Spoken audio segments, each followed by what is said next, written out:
have now 2.5 hours together, and I think what we'll do is my plan would be to spend the first half of our session really looking at the basic philosophy of the psychological astrological sun, and how we can really have another look at this, this principle, which I always call the elephant in the room, actually, because we all think we know what the sun is, but let's have another look.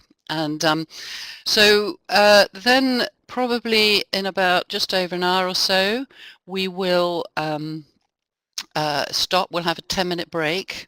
And then for the last hour, what I'd really like to do is to bring all of the, all of the theory, if you like, everything that we've discussed, all the ideas that we've discussed around sun, bring them together in real, looking at real charts. And hopefully we'll have some of your charts that we can actually use to have a look at the sun in your charts. What we're doing is we're just trying to actually evoke this immense principle, and it is an immense principle, the symbol of the sun.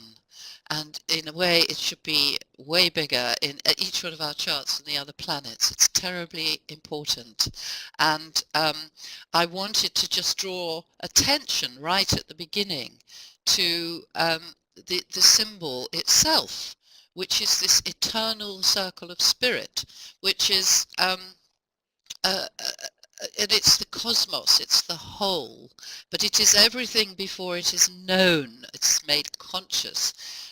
It's when you put the dot in the center of the circle that we have consciousness.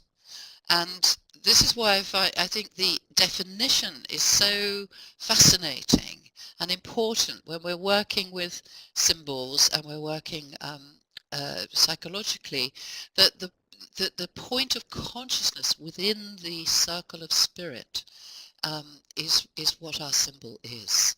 So consciousness is a huge word for the sun, and if you look it up in the dictionary, you'll find something which I think is quite astonishing, which it means to know with.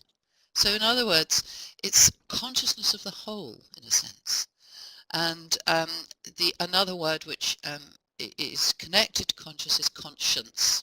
So that's knowledge within oneself, self-knowledge, which is very interesting, and it also is connected to the inner sense of what is right or wrong. So it's a noble symbol to have some kind of sense of what is right or wrong, to be moral, which is interesting. So where the sun is ultimately is where we have the knowledge to act, to be able to distinguish right from wrong, and where we hold that principle.